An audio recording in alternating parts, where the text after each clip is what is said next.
Labas, Evaldai. Sveikas, Irai.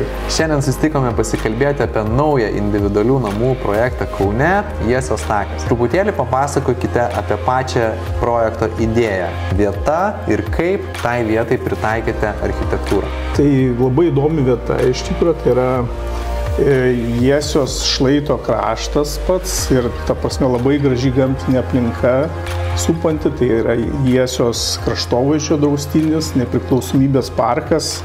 Mes turim 2 hektarų sklypą, kuriame turim sudalintą į 33 gyvenamiesiam namam pritaikytus sklypus. Tai yra unikali gamtinė aplinka ir aišku, norėjusi padaryti unikalų gerą projektą šitoje aplinkoje. Projektuojant gyvenamus kvartalus, pagrindinė problema būna tame, kad vystytojai arba daro tokių individualių namų, kurie labai skirtingi ir dažnai vienas kitam kaip nesuderinami namai.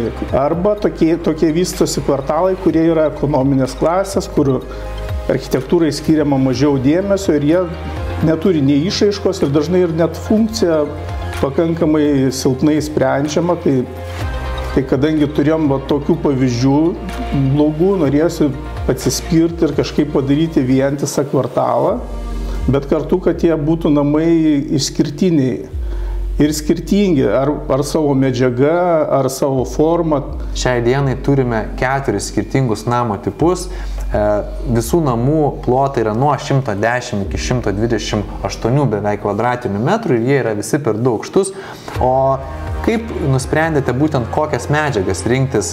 Ar ta pati gamta irgi pasąlygojo, kad tarkim, tai nebūtų kažkoks įprastas galbūt baltas struktūrinis tinkas, kuris po 3 metų gali atrodyti kaip žalias ar ne? Čia toks vaizdas, kad parinkote tokias medžiagas, kurios ir po daugelio metų atrodys panašiai, galbūt jas ir lengviau prižiūrėti. Papasakokit truputėlį ir apie pačius fasadus. Be abejo, ėmėm pakankamai kokybiškas, geras, natūralias medžiagas ir kadangi tų namų daug ir medžiagų įvairovė irgi labai didelė, nuo keraminės čerpės, keraminės plytelės, to pačio korteno skardos lankstinių, aliuminio plokštelių, skalūno čerpelių ir toks, daug tų natūralių medžiagų, kiek įmanoma, nes, kaip ir minėjau, norėjosi padaryti kiekvieną namą individualų. Bet turbūt, kad ta medžiaga iš tikrųjų ir atsirado, kad kvartale yra nuskliauti kampai pastatų. Tai kaip ir tokį siluetą atranda. Na ir kad būtų tas vientisumas su tais nuskliaustais kampais, na ir atsirado, kad reikėtų vientisos tos medžiagos aplink visą perimetrą. Stengiamės maksimaliai paįvairinti kiek įmanoma medžiagiškumą viso kvartalo. O mes gal galim truputėlį juos ir apžvelgti ir palyginti, sakysim, arba paimti pagrindinius jų skirtumus, būtent pradedant, kad ir nuo šio kraštinio namo, kuris turi tokį vieną turbūt išskirtinių dalykų, tai itin aukštas svetainės lubas, ar ne? Šiaip tai mes dažnai, iš tikrųjų, visuose, kiek galima, individualiuose projektuose stengiamės tą bendrą erdvę aukštinti. Tai yra, iš tikrųjų, visų mūsų favoritai tie namai, kurie turi aukštą erdvę, nes tai yra, svetainiai labai duoda pridėtinės vertės didelės. Bet aišku, yra daug tipų, kurie ir ekonomiškesni turi būti ir vis tiek jie yra tokie planuojamas kvartalas, kad atitiktų universalius poreikius. Tai dėl to tų tipų irgi yra skirtingų, bet visuose dominuoja tas pats, kas pirmas aukštas yra bendra erdvė, virtuvė, svetainė, valgomasis, o antras aukštas yra 3 kambariai miegamieji. Tai va toks yra tokia bendra programa ir tie namai yra pakankamai tolygus. Jie nėra, kad vienas ten kaip kvartalus vysto vienas 80 kvadratų, o kitas ten 180.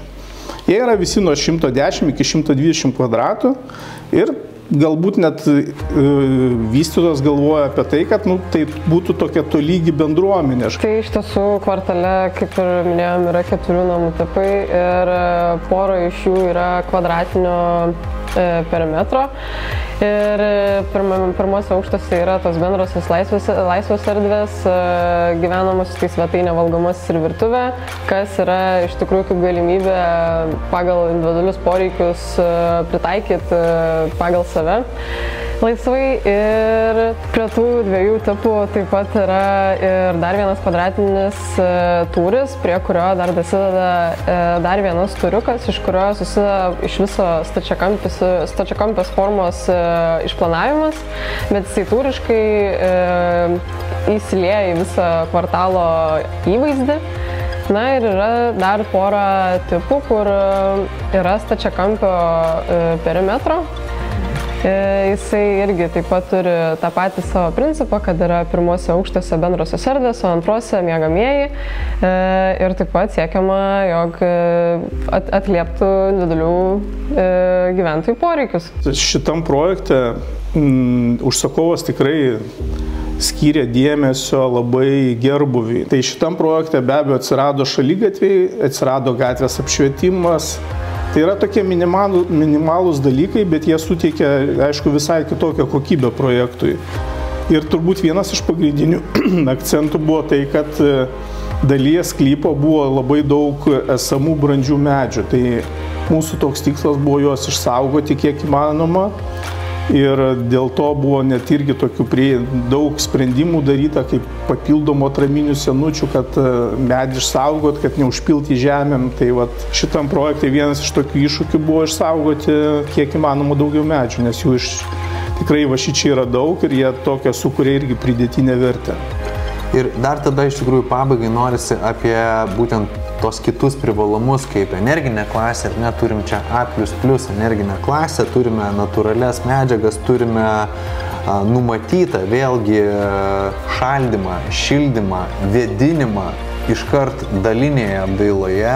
Dabar daugumą, reiškia, namų šildomi oras vanduo principu, tai yra šiluminis siurblys statomas, bet šito kvartalo išskirtinumas tame, kad tas šiluminis siurblys pastatytas pačiam pastate, o ne kažkur ant stogo ar kieme. Kas vienas dalykas, tai yra sumažina viso kvartalo triukšmo lygį, nes nuo 33 namuose nedūzgia tie išoriniai blokai.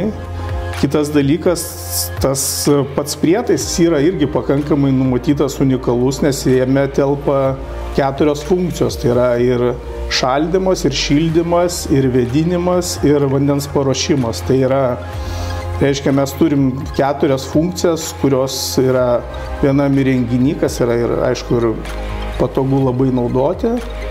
Ir šitas sprendimas, aš manau, kad turės didelę perspektyvą ateityje. O kas Vijūnai, kas šiame projekte, nebūtinai apie inžineringą, kas patinka labiausiai tam? Aš kažkaip įsivaizduoju, kad šitam kvartale turėtų labai smagi bendruomenė burtis ir toksai, na, kaip naujam kvartalui, tai turbūt ir palinkėčiau, kad atsirastų gyventojai, kurie kurtų tą visą bendrystę šiame kvartale. Ačiū Vijūne tau, ačiū Evaldai, ačiū jūsų visam įmonės architekto Archispektras biurui.